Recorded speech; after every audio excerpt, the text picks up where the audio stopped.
5 sources of inspiration. Here's the first one. Deciding. If you just make a decision, it can be sometimes the day that starts you on a brand new journey. Now, some decisions are incidental and some are small and some, are part of a working day. But sometimes decision making can be one of the most important days of your life. Maybe a decision you've postponed, and now you understand the penalty of postponing that decision. You've got to do something, and finally you come to the conclusion, today is the day. I now decide. And whether you decide on a new direction, whether you decide on a refinement in philosophy, whether you decide to act when before you haven't acted, you decide on a series of things that you're going to do, you decide. Deciding can be such an incredibly important, very exciting, inspirational day. Also, deciding sometimes starts the process of lifting our self-esteem. Sometimes when you look back on it, the day that you decided was just about as exciting as the day when you finally accomplished the project. That when you finally made the decision, you finally got the monkey off your back, as we say in English. You finally, got through whatever barriers kept you from making that decision, and finally you made a decision. And now it seems like the sky is blue and the air is clear and your mind is ready. The adrenaline starts to flow. Things start to happen to you from that moment of decision. So that can be an incredible source of inspiration. Now, if you don't follow through, it's not going to last all that long. If you decide and then, postpone and you decide but you still don't get to it for a week or a month or a year, soon all that energy and that source of inspiration is all dissipated. So deciding is inspiring, but not for that long. But once you decide, it can be a very powerful day. But now, of course, you must follow through. If there's some things you've been postponing, some decisions you have just, haven't gotten to, I would ask you to just, take out your journal and just go through, what have I been postponing that's not going to be better for my health? It's not going to be better for my future. It's not going to enhance my finances. Maybe a problem needs to be solved. I got to decide when I'm going to do it and how I'm going to proceed. I need to get to it. I promise you, if you'll go through some of that list and start making those decisions, your inspiration will start to flow, and those could be very critically important, exciting days. Indecision is the thief of opportunity. Indecision means the door is still closed. Indecision means the opportunity waits. Indecision means what could be is postponed or may never be. And those are all the penalties of indecision. And sometimes we can't make a snap judgment. We can't decide immediately on something so important. But after a while, we must understand sometimes the heavy penalty of putting off our decision making. So one source of inspiration, deciding. Here's the next one. Planning. Now that you've decided and you start making plans, it's incredible what can happen as a source of inspiration. When finally what's in your head, what's in your imagination now finally starts to take shape on paper.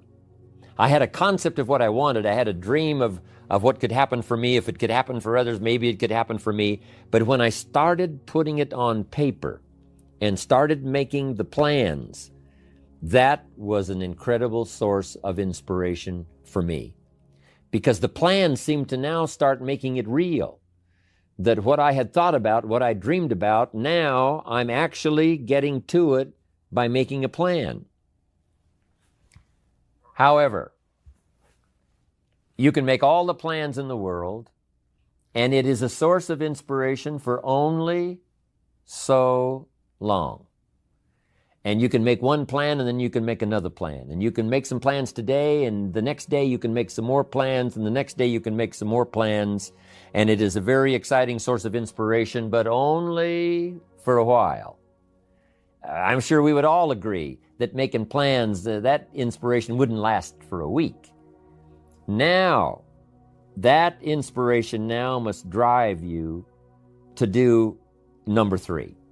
The first source of inspiration is deciding. Second source of inspiration is planning. And now here's a big source of inspiration: beginning, getting started, actually turning thought and the notes on the paper, the plans, actually now committing it to action, getting started. And beginning can be an incredible source of inspiration. Guess what you can say when you begin a change in your diet? I'm on a new track.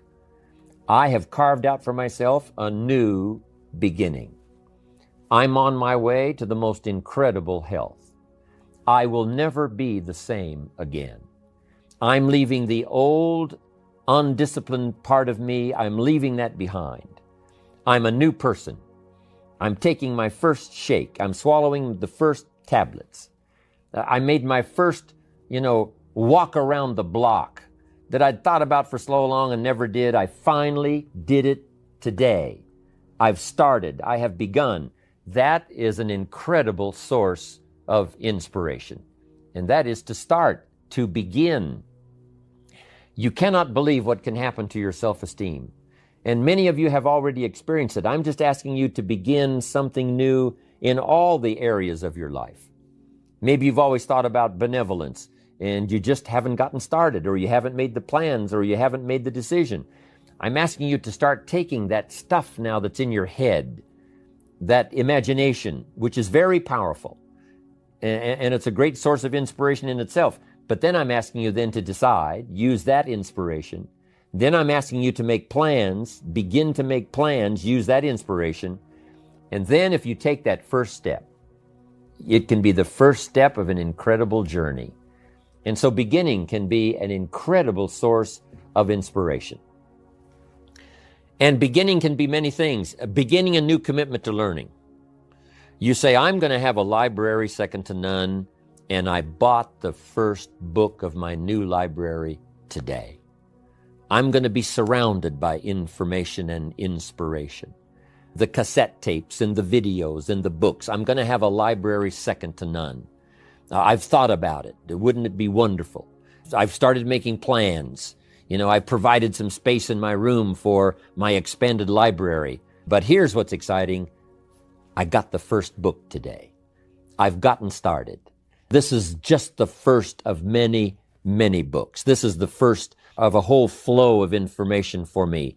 This is the first time. You want to learn a new skill and you sign up for a class. Let's say you want to learn accounting or something, and you sign up for the class and you take the first class. You get started. You'd thought about it. You made some plans for it. You made some time for it. But there's nothing like sitting there in the class with the pen in your hand and the pad ready to take notes. Here I am. I'm starting on a new journey of learning. Remember that. Beginning is a fantastic source of inspiration. Planning is an incredible source of inspiration. Deciding is an unbelievable source of inspiration. But now beginning only lasts so long.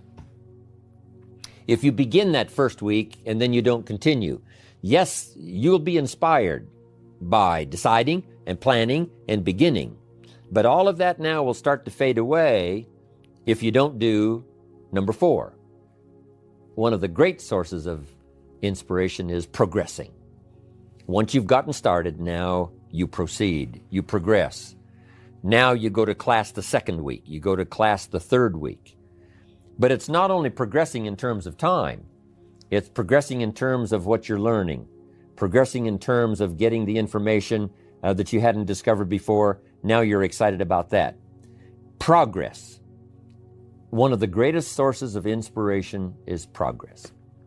When you start jogging around the block, and at first it's a little difficult, and then it's 2 blocks, and then you go around 4 or 5 times. But then you notice you're breathing easier. You notice when you go up a flight of stairs, you're not out of breath. And it suddenly occurs to you, in a fairly short period of time, you're making progress. Then when you start making progress in your business, your ability to make contacts, your ability to talk to people. Being so shy, you decided one day, hey, I've had enough with being too shy. I've made the decision. I'm making some plans. I'm going to begin talking to people. And you start, and at first it's difficult. But then very quickly, and it doesn't take a year, I'm telling you, it doesn't take a month, it doesn't take a week. I promise you, even though you're a little bit shy, if you'll just start to introduce yourself, if you'll just start to talk to someone you've never talked to before, just get started. I promise you, in a fairly short period of time, because two things are happening. One is deciding to overcome a liability, but also understanding that with this new skill now, with this new ability, and with my progress, no telling what I can accomplish. Because if I can get over the fear of talking to one, I can get over the fear of talking to number 10, number 50, number 100. And by the time I get to number 50 and number 100, my self-confidence is going to be so strong, my self-esteem is going to be so high, my new skill is going to show such incredible progress that I will never look back on the old ways. So, what an incredible source of inspiration, progressing. I jotted this down. Unhappiness is simply the lack of progress toward a preset goal. If you're not making progress, see, that's when unhappiness sets in. But here's where happiness begins. Making progressive progress. You don't have to arrive all at once. You don't have to have it immediately. But as long as you're making progress, as long as progress is part of your experience now, it is a fantastic source of inspiration. Now here's the next one. Source of inspiration, and that is achieving. When you finally have arrived at that goal that you set, I want to have this much experience and be able to do this by 30 days from now, 60 days from now, 6 months from now. And finally, that 6 months passes, and there you are. Finally, the time passes, and you have it. Finally, the time passes, and the skill is now beginning to be polished, and it is so unique and effective. Achieving is an incredible source of inspiration. But here's what we notice. When you do achieve, whatever you set out in the beginning, where you decided and planned and you got started and you progressed, when you finally achieve, that achievement is not much more inspiration than when you decided. It's a different kind of inspiration. It's a different kind of feeling to having arrived. Knowing that you've got many other objectives to accomplish, many other places you want to go, things you want to do, the person you want to become. But at least I've got this one. You know, I've done this one. I remember way back when I wanted to do the training and I wanted to do teaching, I would like to do seminars, because I saw people that had such a magnificent effect on their audience.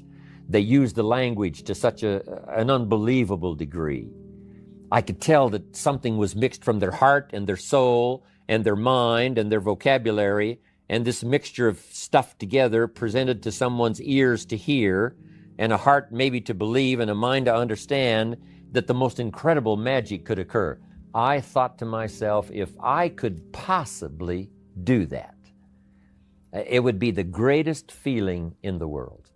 What you've wished for and what you've dreamed for, if you will draw from the source of deciding, that inspiration, and the inspiration of planning, the inspiration of beginning, and the inspiration of progressing, then you will know this incredible inspiration of achieving, of finally getting there, finally being the person, finally accomplishing the goal. We get inspiration by inspiring others. This is a two-way, instantaneous experience. As we inspire, we become inspired. It's difficult to fathom it, you know, with just our finite mind. But this thing called spirituality and human emotion is so unbelievable that two things can happen simultaneously at the same time. As we inspire, we become inspired.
We are being taught by teaching. As we teach, we learn. Sometimes we learn what not to say because, it didn't go over very well. And we just make a mental note, I'm going to dispense with that. I thought it was a clever idea. It turned out that it really wasn't. But we learn, and we learn simultaneously as we teach. It's incredible. We are becoming wealthy ourselves by creating wealth. As we create wealth, we become wealthy. As we give it out, it comes to us. As we dispense it through our facilities of speech, language, spirit, emotion, eyes, handshake, contact, as we do that, from incredible sources, now it comes flowing into our life, and sometimes it flows simultaneously. We are becoming wealthy by creating wealth. You can't have a much more exciting experience than that. Next, I wrote down, we are changing by creating change. By helping others to change, we change ourselves. And sometimes we decide to make some changes the very same day we're trying to help someone to change for the better. We're trying to help them change their mind. We're trying to help them change their position. We're trying to help them change their plan, refine it so that it works better. And as we do that, we suddenly find ourselves changing. Now, making mental notes as we go. As I am now teaching, as I'm helping someone to change, by the way, I'm going to start making the changes. It is a powerful experience we can have with all of this happening simultaneously at the same time. Next, we progress by creating progress. We create progress for others. We get them to grow. And by helping them to grow, we grow. By helping them to succeed, we succeed. Next, we become happy by creating happiness. When we put a new pin on someone and it creates this incredible joy for them that they finally arrived, they did the meetings, they did the classes, they did all the stuff, now they've arrived. We create this happiness for them by putting the pin on, giving them a hug and giving them our congratulations. We create happiness for them, but it simultaneously raises our level of happiness to an incredible degree. We learn to see by creating sight in others. If we can help them to see, we can see. We develop our vision by inspiring vision. We develop sight for someone. We develop a future for someone. And our future automatically then starts to develop and starts to grow and starts to expand as we develop vision for others. Sources of inspiration. I thought you would enjoy it. Most of us, virtually all of us in fact, need reasons outside of ourselves in order to accomplish anything of significance. We can still be people of strong character, but we need something outside ourselves to help us become as strong as we can be. Just sort of wanting to be financially successful is rarely enough to make it happen. Just wanting to learn a new skill, or give up a self-destructive habit, or make some other major change in your lifestyle usually won't cut the mustard.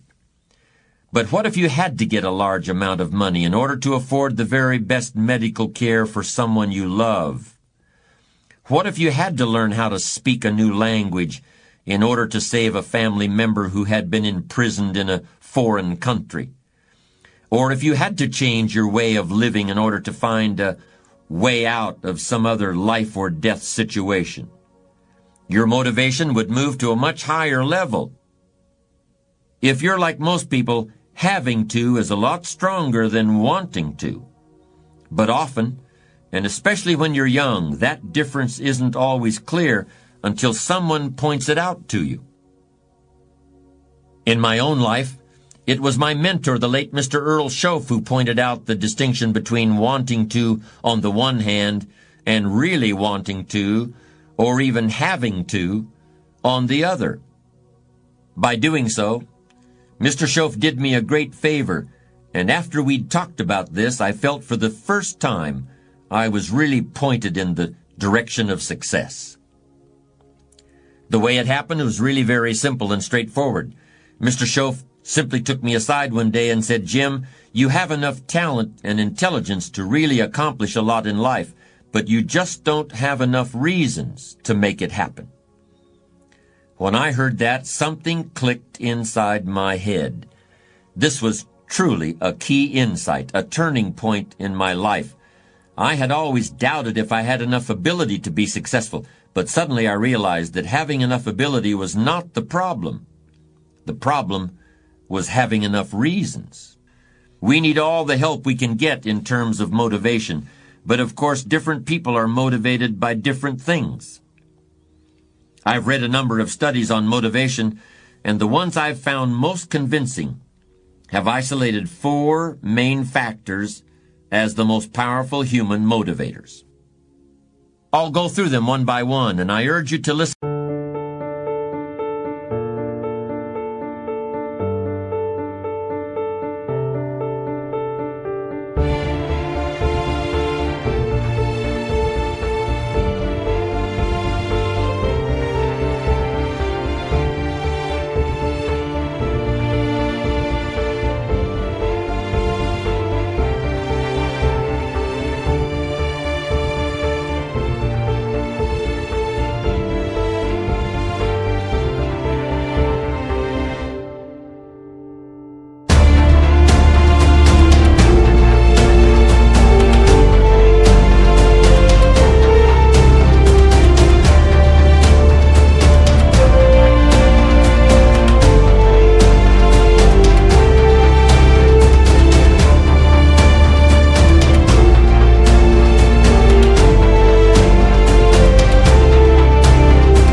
To them carefully. Think about how you can put them to use to help you to accomplish your goals. And if you're in a managerial or leadership position, think also about how you can use them to help motivate the people you're supervising. These are the real factors that make people get off their behinds and do things. These are what works when wanting to just isn't enough. These are the true reasons for believing something is worth doing and then for actually doing it. The first great motivator is recognition from peers. When soldiers in wartime give up their lives during combat, why do they do it? Is it because of patriotism or belief in the cause they're fighting for? Or fear of court-martial if they do otherwise? Perhaps all those things play a part, but extensive research has shown that what really motivates a soldier to fight well in combat is the desire for the respect of the man who's fighting right beside him. This is much more important than medals or other forms of public recognition. which in the confusion of wartime are often given to the wrong people anyway. And what motivates soldiers in combat is only an extreme version of what motivates salesmen on the floor of a car dealership, or students in a classroom, or a team of lawyers trying to win a case. Quite simply, recognition from peers is a truly powerful motivating force in any human activity. The second important motivator is recognition from respected experts or authorities. I can tell you that in my own life, this has been an extremely important factor. Mr. Schoaf, whom I mentioned a moment ago, was someone that I respected from the first moment I was introduced to him. And he was also someone whose respect I desperately wanted to earn. Has there been someone like that in your life, or is there such a person in your life right now? It's important to realize that a respected expert doesn't have to be a person who's known far and wide throughout the world.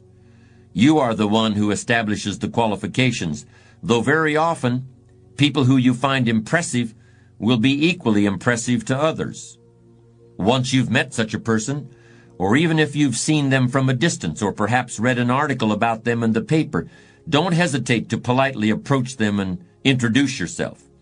Unless you happen to catch them at a particularly difficult moment, most successful people are eager to help others and to pass on what they've learned.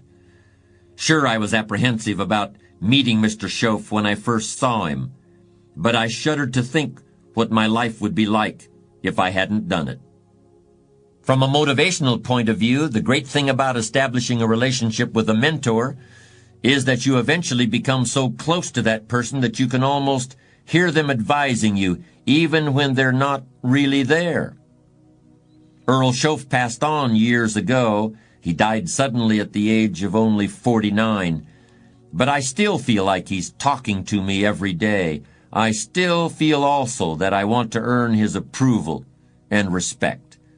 I think it will always be that way. Family is the third great motivator, and in many ways it's really the most powerful. Although the approval of peers and experts may be most important in your career, in your life as a whole, nothing can compare with the importance of your family. An experience I had a number of years ago is a good illustration of that principle. I had just finished giving a talk before a group of entrepreneurs up in Minneapolis when a young man approached me and asked me for some advice about achieving financial success. As I always do when asked for that sort of advice, I began with a couple of standard, straightforward questions. The first one was, how much money would you like to make annually? When I ask this question, I want to see whether the person has given enough thought to his goals so that he can come up with a specific figure. That's a much better sign than someone who just says, I want to make a whole lot. But this fellow was even more specific and focused than I could possibly have expected. I need to make at least $250,000 a year for the next 10 years, he said without a second's hesitation. And why do you want to make that amount? I now inquired. This was another standard question of mine, and once again he answered immediately. Mr. Rohn, he said, 10 years from now, when my kids are old enough to enjoy it, I want to take my family on a trip around the world that they'll remember all their lives. The trip itself will last for 12 full months, with no expenses spared. And in order to save enough money to make it happen, I will need an annual income of $250,000 for the next decade. There were literally tears in his eyes as he said this, and although I haven't heard from him since then, I have no doubt that he'll achieve his goal. In my mind's eye, I could picture him over the coming years working long hours, meeting deadlines, overcoming obstacles, doing everything it takes to be successful today, and doing it gladly. After all, he was motivated by something more than just simple desire for financial success and the material rewards that come with it.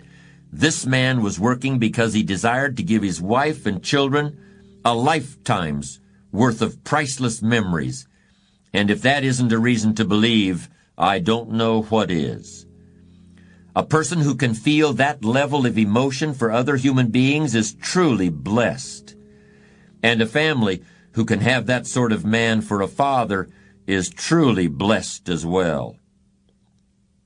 The fourth and last achievement motivating factor I want to mention is closely related to the desire to benefit your family.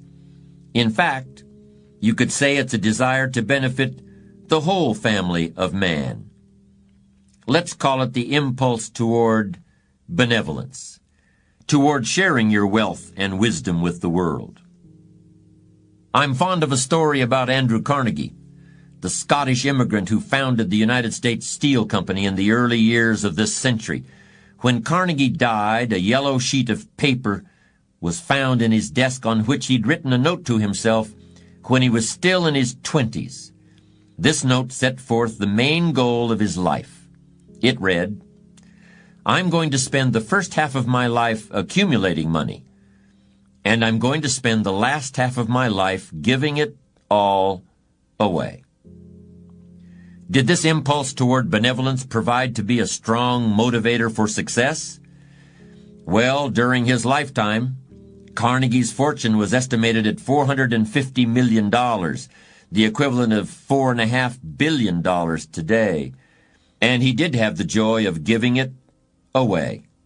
In addition to building Carnegie Hall in New York City, he founded libraries in hundreds of small towns all across America, and participated in dozens of other philanthropic activities as well. When we look at the four important motivators I've just discussed, what do we really see?